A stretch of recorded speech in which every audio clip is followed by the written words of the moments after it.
Hello everyone, I am IT trainer in NITDP और आज हम लोग बात करने वाले हैं जावा के बारे में। ठीक है, जावा एक कैसी लैंग्वेज है? जावा एक class based object oriented high level programming language है। क्या बोल रही हूँ मैं? Class based object oriented and high level programming language. High level किसको बोलते हैं? हाई लेवल लैंग्वेज जैसे जस्ट लाइक अ पाइथन। हाई लेवल लैंग्वेज किसको बोलते हैं? ऐसी लैंग्वेज जिसके सिंटैक्स इतने इजी होते हैं कि हमें लगता है हम इंग्लिश के नॉर्मल कोई सेंटेंस लिख रहे हैं। ऐसी हर लैंग्वेज को कैसी लैंग्वेज बोला जाता है? High level language. ओके, और ऑब्जेक्ट ओरिएंटेड लैंग्वेज है, इसका मतलब ये जो लैंग्वेज होती है ये किसके कॉन्सेप्ट पे काम नहीं करती? पीओपी के कॉन्सेप्ट पे काम नहीं करती। ये काम किसके कॉन्सेप्ट पे करती है? ओप्स के। पीओपी मतलब प्रोसीजर ओरिएंटेड प्रोग्रामिंग, उप्स मतलब ऑब्जेक्ट ओरिएंटेड प्रोग्रामिंग। तो जावा कैसी लैंग्वेज है? क्लास बेस्ड लैंग्वेज है जो कि किसके ऊपर काम करती है? उप्स के ऊपर। ठीक है, अब हम देखते हैं कि इसको बनाने वाले कौन थे। तो इसको बनाने ऐसा हुआ कि क्या हुआ कि बार बार इसके नए नए वर्जन आते गए, क्योंकि इसमें कुछ ना कुछ क्रिएशन हुआ, कुछ ना कुछ डेवलपमेंट हुआ। तो उसके बाद में जावा का एक वर्जन आया, फिर दूसरा आया, फिर तीसरा आया। तो आप ये समझिए 1995 में जेम्स गोसलिन ने किसको बनाया था? जावा को। 1995 में इसका फर्स्ट वर्जन आया था। जेम्स गोसलिन और उनके फ्रेंड्स ने इसको बनाए थे। उसके बाद में इसका सेकंड वर्जन आया जिसको बोला जाता है, क्या बोला जाता है? जिसको बोला जाता है जेडीके 1.0। ठीक है, जेडीके 1.0 कब आया? 1996 में। इसको बनाने वाला कौन थे? इसको बनाने वाले थे सन माइक्रो सिस्टम के द्वारा आया। और अभी जो इसका लेटेस्ट वर्जन चल रहा है, लेटेस्ट वर्जन कौन सा है? लेटेस्ट वर्जन जो हम डाउनलोड करते हैं, यूज करते हैं, वो कौन सा वर्जन है? जेडीके 16। ये कब आया? ये आया 2021 में। इसको लाया किसने? ओरेकल ने। ओके, तो ये ऐसे तीन वर्जन है, लेकिन सबसे जो बेस्ट है अभी जो हम जिसपे यूज कर पा रहे हैं, जिसमें मल्टीपल फीचर्स अवेलेबल है, वो कौन सा है? जेडीके 16 जो 2021 में आया, जिसको लाने वाला कौन था? ओरेकल। अब एक चीज समझिए, जब हम जावा को डाउनलोड करते हैं तो हम जब डाउनलोड करते हैं हमें कैसा सिंबल आता है? हमें कप का सिंबल आता है ना? कप मतलब, और उसमें से स्टीम निकलते रहती है, ये सिंबल आता है ना? हम उसको डाउनलोड करते हैं तो ये चीज समझिए कि जावा नाम कहाँ से लिया गया। एक्चुअली जो जावा नाम है वो एक चाय पत्ती का नाम था। चाय पत्ती, वही चाय पत्ती जिसकी हम चाय बना के पीते हैं, है ना? मैं उसी चाय पत्ती की बात कर रही हूँ। तो जावा यूएस में होने वाली एक ब्रेड है चाय पत्ती की। ठीक है, तो उसी से इस चीज को लिया गया, इसलिए इसका नाम जावा रखा गया। और जब हम इसको डाउनलोड करते हैं तो यहाँ पे हमें एक कप बना हुआ आता है जिसमें से स्टीम निकलती होती है। ओके, देन हम आगे बढ़ते। ठीक है, तो अब जावा के हम फीचर्स देखते हैं कि जावा के फीचर्स क्या क्या हैं। तो ये है हमारे जावा के फीचर्स। देखिए, जावा एक कैसी लैंग्वेज है? जावा एक सिंपल एंड इजी लैंग्वेज है। सिंपल एंड इजी क्यों है? बिकॉज ये हाई लेवल लैंग्वेज है। ठीक है, सी एक मिडिल लेवल लैंग्वेज है, पाइथन एक हाई लेवल लैंग्वेज है, उसी तरीके से जावा भी कैसी लैंग्वेज है?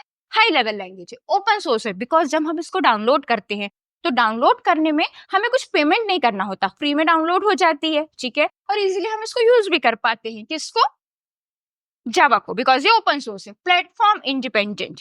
प्लेटफॉर्म इंडिपेंडेंट इसीलिए है, देखो जावा लैंग्वेज बहुत कुछ लिंक करती है सी और सी प्लस प्लस को। हम जब इसकी प्रोग्राम में आपको एक सिंटेक्स प्रोग्राम लिख के बताऊंगी तो आप देखेंगे कि किससे लिंक करती है? सी एंड सी प्लस प्लस। तो उसके होते हुए क्या ऐसी नीड आ गई कि हमें जावा को लाना पड़ा?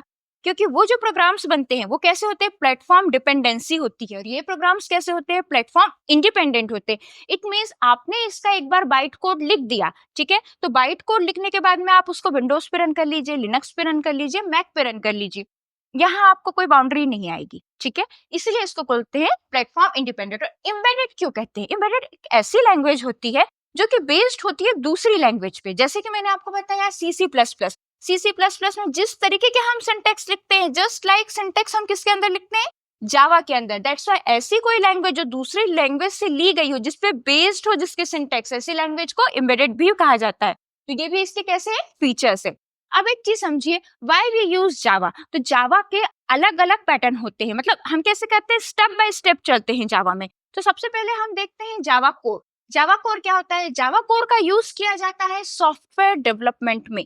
सॉफ्टवेयर डेवलपमेंट मतलब कि लिनक्स ऑपरेटिंग सिस्टम एक डेवलपमेंट है, सॉफ्टवेयर बना हुआ है। ठीक है, और अगर हमें विंडोज बनाना है, मैक इनके बैकएंड में कोई ना कोई लैंग्वेज चल रही है, तो बैकएंड के लिए तो बहुत सारी लैंग्वेज होती है। सी भी यूज किया जाता है, पाइथन भी यूज किया जाता है। जावा भी यूज किया जाता है, पर हर किसी लैंग्वेज के अपने अपने फीचर्स होते हैं, तो जहां जिसकी नीड है हम वहां उसको यूज करेंगे। तो उसी तरीके के जावा थोड़ी एडवांस लैंग्वेज है। अब आप देख रहे हैं 2021 में आया है, ओरेकल लेके आया है इसको JDK 16, तो इसके अंदर मल्टीपल फीचर्स अवेलेबल है। तो सॉफ्टवेयर डेवलपमेंट में भी हम जावा कोर का यूज करते हैं। फिर आता है जावा एडवांस, जैसे कि वेब डेवलपमेंट। हम वेब डेवलपमेंट में जैसे हमारा फ्रंट एंड और बैक एंड होता है, तो फ्रंट एंड में हम एक सुंदर सा पेज देखते हैं, जिसके लिए हम किसका यूज करते हैं, HTML, जावा, CSS, है ना, इन सब चीजों का यूज करते हैं। तो वहां पे भी यूज किया जाता है इसका। बैकएंड के लिए कुछ और लैंग्वेजेस हैं। और एडवांस जावा का यूज किया जाता है। ये कैसा होता है, ये फीचर्स वही लोग सीखते हैं जिनको मोबाइल फोन प्रोग्रामिंग में इंटरेस्टेड हो, एंड्रॉइड, ठीक है। एडवांस जावा, एंड्रॉइड जावा बोलते हैं इसको। ये है जावा कोर, ये है जावा एडवांस, और इस एडवांस जावा को और क्या बोला जाता है, एंड्रॉइड जावा, ठीक है। जिसका यूज कब करते हैं, जब हम मोबाइल फोन प्रोग्रामिंग में काम कर रहे हैं, तो हम किसका यूज करेंगे, इसका। अब ठीक है, अब हम एक चीज समझते हैं। हम लोग फीचर्स समझ गए, हम इसका यूज समझ गए। नेक्स्ट हम ये समझते हैं कि ये काम कैसे करता है। मतलब अगर हमें जावा पे काम करना है तो हमें क्या डाउनलोड करना पड़ेगा। तो ध्यान से समझिए, बहुत लोग ये गलती करते हैं। तो देखिए ये कैसे काम करता है। मैं लिख रही हूँ यहाँ पे JVM। JVM किसके अंदर आता है, JRE के। किसके अंदर आता है, JRE। और JRE किसके अंदर आता है, JDK। मतलब Java development kit, JDK। Java development kit के अंदर ये दोनों चीजें अवेलेबल है। JRE मतलब जावा रन टाइम एनवायरनमेंट, JVM मतलब Java virtual machine. Virtual machine मतलब एक कंपाइलर है जिसमें क्या करते हैं, हम कोड को रन कर सकते हैं। अब देखिए JDK, हमें JDK क्यों डाउनलोड करना चाहिए। यदि हम कोई प्रोग्रामर है, या फिर हम नए नए कोडर है, हमें कोडिंग प्रोग्रामिंग बनाना सीखना है, या फिर हम एक बिगिनर्स हैं, या फिर हम एक प्रोफेशनल डेवलपर्स हैं, तो भी हमें प्रोग्राम खुद से ही बनाने हैं, तो हम किसको डाउनलोड करेंगे, JDK को, ठीक है। JDK डाउनलोड करने से हमें जावा रन टाइम एनवायरनमेंट भी मिल जाएगा, जावा वर्चुअल मशीन भी मिल जाएगी, ठीक है। और JDK का फुल फॉर्म क्या होता है, जावा डेवलपमेंट किट, ठीक है। तो ये सारी चीजें हमें इसके अंदर अवेलेबल हो जाएगी। अब चीज समझिए कि JRE कब हमें इस्तेमाल करना है। JVM तो सिर्फ मैंने एक बताया कंपाइलर है, मतलब वर्चुअल मशीन है जो क्या करता है, प्रोग्राम को रन करने का काम करता है। लेकिन JRE क्या है, JRE है जावा रन टाइम एनवायरनमेंट। देखिए कोई मेरे पास बाइट कोड बना हुआ है, लेकिन वो बाइट कोड बना कहाँ है, JDK में बना है। मैंने लिनक्स के ऊपर कोई बाइट कोड बना के रख लिया है, अब मुझे उसको रन करना है विंडोज पे। तो फिर मेरे लिए ये कंपलसरी नहीं होगा कि मैं विंडोज पे JDK इंस्टॉल करूं। मेरे पास वहां JRE है, मतलब जावा रन टाइम एनवायरनमेंट चाहिए मुझे कोड, लेकिन मुझे वहां से बना हुआ चाहिए। पहले JDK में कोड बना है लिनक्स पे, अब मैं उसको रन कर रही हूँ किसको, विंडोज पे। वहां अगर मेरे पास JRE है तो काम मेरा चल जाएगा, वहां मुझे JDK की जरूरत नहीं पड़ेगी। मतलब अगर बना बनाया बाइट कोड है तब आप जावा रन टाइम एनवायरनमेंट पर रन कर लेंगे, लेकिन आपको खुद को कोई प्रोग्राम या कोड बनाना है तब तो आपको JDK ही चाहिए, तब आपको JDK ही इंस्टॉल करना होगा। ओके, क्लियर है। अब चलिए आगे देखते हैं, ये चीज समझ गए। अब अपन देखते हैं कि एक सिंपल सा सिंटेक्स देखेंगे कि कैसे बनता है। आपको अगर किसी ने भी C++ पढ़ा है, ठीक है, जावा को नहीं कह रही हूं मैं, C++ भी पढ़ा है किसी ने, समझ लीजिए आपकी फर्स्ट क्लास है, तो आपने अगर C++ पढ़ा है और मैं यहाँ पे जैसे ही प्रोग्राम लिखूंगी आप तुरंत समझ जाएंगे कि हाँ मैडम ये C++ से लिंक करता है। तो चलिए मैं एक सिंपल सा प्रोग्राम लिखती हूँ। ये हमने बना लिया पब्लिक क्लास मेन, यहाँ हमने सिंपल इसको ये दे दिया। फिर हम यहाँ पे गए पब्लिक स्टैटिक, इसको थोड़ा अपन इधर से लिखते हैं तो और अच्छे से समझ आएगा। Public static void main. अब हम क्या बनेंगे, यहाँ पे जाएंगे, यहाँ पे जाके हम सिंपल इसमें स्ट्रिंग लिखेंगे। स्ट्रिंग लिखने के बाद में ये इस तरह से कोड बनाए, यहाँ हमने लिख दिया आर्क्स, कोड को क्लोज किए। फिर हम यहाँ पे आए, फिर हमने यहाँ पे हमें जो भी चीज पुट करवानी है, system dot out dot print. अब हम मुझे क्या प्रिंट करवाना है यहाँ पे, चलिए अपन यहाँ पे NITD पे प्रिंट करवा देते हैं, NITDP, ठीक है। और यहाँ हमें टर्मिनेशन जरूर लगाना है, सेमी कॉलम से हम टर्मिनेट करते हैं। अब आपको ध्यान आ रहा होगा, हाँ मैडम हम C में भी C++ में भी टर्मिनेट करते हैं, किससे, सेमी कॉलम से। अब हम किसको क्लोज करेंगे, पहले हम इस कर्ली ब्रैकेट को क्लोज करेंगे, फिर इस कर।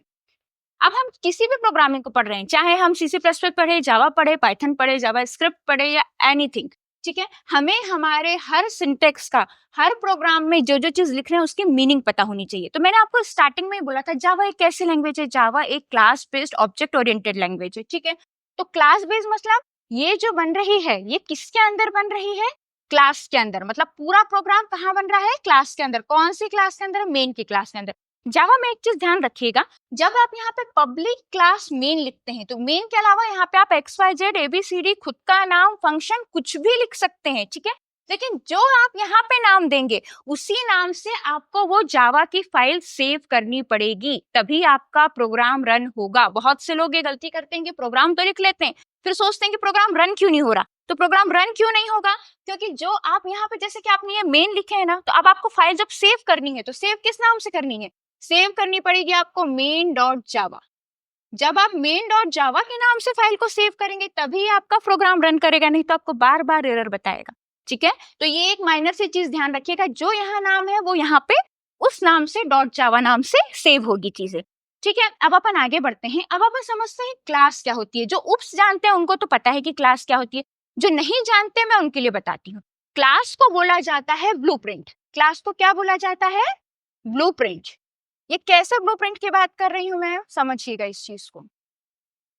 मान लीजिए आप सिविल इंजीनियर हैं, ठीक है, आपको क्या करना है, अगर आप सिविल इंजीनियर हैं तो क्या आप डायरेक्ट स्ट्रक्चर खड़ा कर देंगे क्या, बिना वर्किंग ड्राइंग्स बनाए या फिर बिना कोई ड्राइंग रेडी किए, पॉसिबल ही नहीं है। आपको क्या करना पड़ेगा, कॉलम्स बनानी पड़ेंगे, फुटिंग्स बनानी पड़ेंगे, उनकी साइज देनी पड़ेगी, उनके बीच का डिस्टेंस बताना पड़ेगा, तब तो रियल टाइम में उसका स्ट्रक्चर खड़ा हो पाएगा। ये अपने आप बन जाएगा, पॉसिबल नहीं है ना। अगर आप मैकेनिकल इंजीनियर हैं तो क्या आप डायरेक्ट कार खड़ी कर देंगे, नहीं कर सकते। पहले आप क्या करेंगे, उसकी ब्लूप्रिंट रेडी करेंगे, अपने सीनियर से पास करवाएंगे, उसके बाद में उसमें काम स्टार्ट होगा।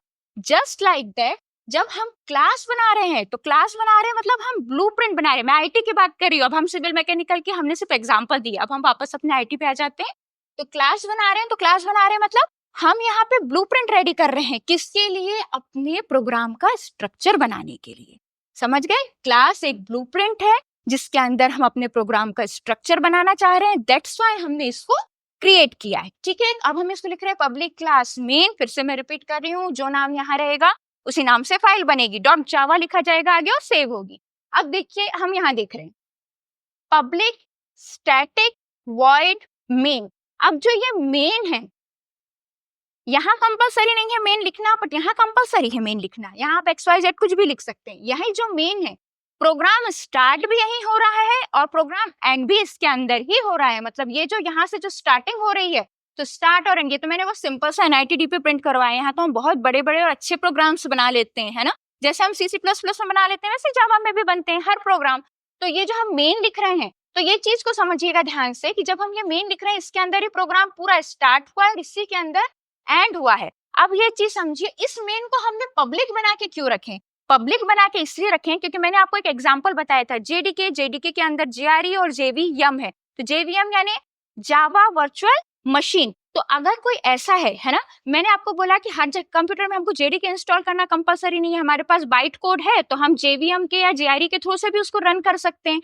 तो इसके लिए अगर हमारे पास में जो हमारा मेन है वो पब्लिक रहेगा, तो फिर क्या होगा, पब्लिक रहने के बाद हम बाहर से आए कोड को भी यहाँ पे रेडी कर सकते हैं, अगर ये हमने पब्लिक रखे हैं तो। अगर हमने इसको प्राइवेट रखे रहते तो वो हमारा, अगर हम लिनक्स में बना रहे हैं तो लिनक्स में ही रह जाता, विंडोज में बना रहे हैं तो विंडोज में ही रह जाता। तो फिर ये जावा का ये फीचर कैसे यहाँ पे दिखा पाते हैं हम कि ये प्लेटफॉर्म इंडिपेंडेंट है, फिर तो प्लेटफॉर्म डिपेंड हो जाता है ना अगर हम इसको प्राइवेट रखते तो। क्लियर हुआ इस चीज को। अब हम यहाँ पे लिख रहे हैं क्या, स्टैटिक। स्टैटिक का यूज इसीलिए किया जाता है, स्टैटिक मतलब कि यहाँ हम कोई ऑब्जेक्ट नहीं दे रहे हैं, नहीं तो उसके कॉन्सेप्ट में क्या चलता है, classes and object, classes and object. जहां भी आप पढ़ेंगे क्लासेस एंड ऑब्जेक्ट साथ में चलता है, लेकिन हमें यहाँ ऑब्जेक्ट नहीं देना है, दैट्स व्हाई हमने किसका यूज कर लिया, स्टैटिक। स्टैटिक मतलब स्थिर, है ना। वॉइड का मतलब हो रहा है कि कुछ रिटर्न नहीं आ रहा है हमें। ठीक है, हर चीज का अपना यहाँ मीनिंग है। और ये स्ट्रिंग के साथ में यहाँ पे, सॉरी उतने अच्छे से नहीं दिख रहा है, मैं इसको यहाँ लिख देती हूँ। तो ये हमने लिखे हैं, समझिए स्ट्रिंग, और फिर लिखे हैं अपना कोड, और फिर लिख रहे हैं यहाँ पे समझिए हम आर्क्स। तो ये क्या होते हैं, ये होते हैं पैरामीटर। क्या बोलेंगे हम, स्ट्रिंग, फिर हमने यहाँ पे हमने एक ब्रैकेट बनाया, फिर लिख दिया आर्क, तो हम इसको क्या बोलेंगे, पैरामीटर। और ये जो हमने सिंपल लिखा है system.out.print, तो ये हम लोग जैसे कि हम प्रिंट एलन कराते हैं, ठीक है, वहां पे हम सीसी प्रोसेस में ऐसे प्रिंट करवाते हैं, है ना, और स्कैन ऐप से इनपुट कराते हैं, तो हम जावा के अंदर इस तरीके से प्रिंट कराएंगे। अब जब हम इस प्रोग्राम को रन कर देंगे तो हमें आउटपुट में क्या मिल जाएगा, NIT DP, ये हमारा आउटपुट रहेगा। तो ठीक है, इस तरीके से जावा है। इससे रिलेटेड आपको और कोई क्वेश्चन है और कोई क्वेरी जाननी है तो हमारे चैनल को लाइक करिए, सब्सक्राइब करिए, शेयर करिए। और आप चाहते हैं कि जैसे मैंने ये आपकी फर्स्ट क्लास बनाई, किसके लिए, जावा के लिए, हम ऐसे NIT DP इंस्टीट्यूट हमारे और भी हम लोग क्लासेस लेके आए आपके लिए, तो आप क्या करेंगे, सब्सक्राइब करके रखेंगे चैनल को और हमें अच्छा से अच्छा रिस्पॉन्स देंगे ताकि हम आपके लिए जल्दी से जल्दी सेकंड क्लास लेके आए। Okay, thank you.